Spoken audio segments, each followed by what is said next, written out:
The section I've chosen to analyse runs from 1140 to 1640. At the beginning of the extract, John and Pearl Harper's father, Ben, is hung. There is a close-up on Bart the hangman as he gets ready for work. This shows that although he is the hangman, he'll be affected by Ben Harper's death. He feels preemptively guilty for what he is about to do, as he knows that the children and their mother will be very rural, with no responsible man to look after them. John and Pearl are shown standing opposite a playground, where other children are singing Hing Hang Hung.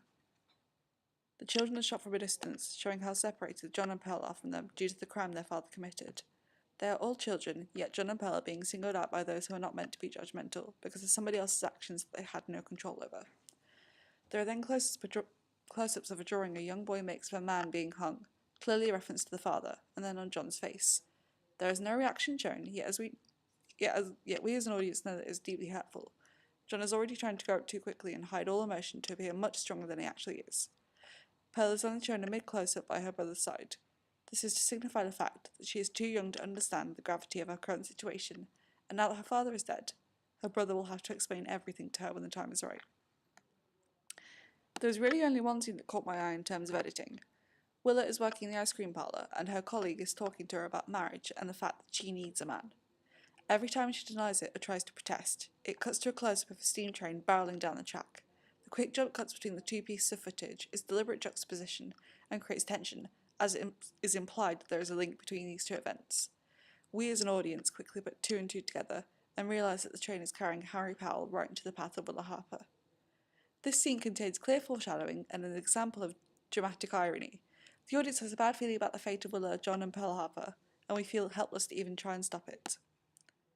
The scene I'm analysing sound from is when John is telling a bedtime story to Pearl. Besides his talking, there is silence, until Harry's shadow appears on the wall and Pearl gasps. There is a very tense silence as John checks to see what is going on.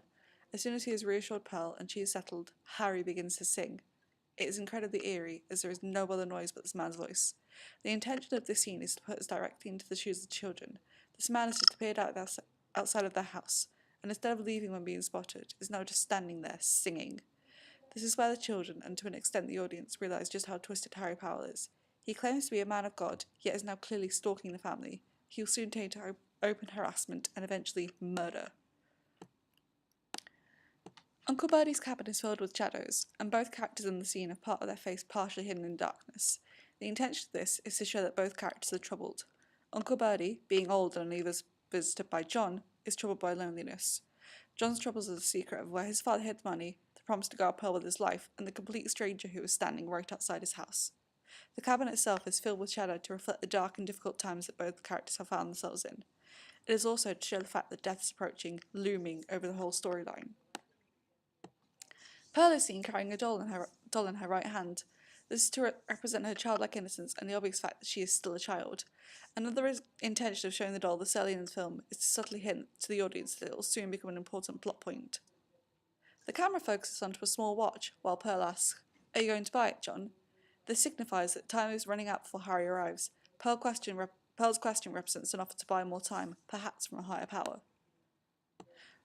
John and Pearl are confronted by an older woman who is dressed quite elegantly, with jewellery and fine fabrics. This shows that she is of higher status than them, possibly most of the people in their town, and likes to show it off.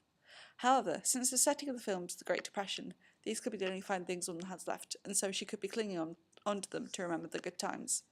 The children themselves are dressed very simply. John is dressed like a miniature, representing the fact that he's been forced to grow up too quickly. Pearl is dressed in typical little girl's clothes, again highlighting that she is an innocent child. The old woman insults their mother and father, obviously meaning to provoke a reaction. Pearl scowls at her, representing her childish oversensitivity and tendency to overreact.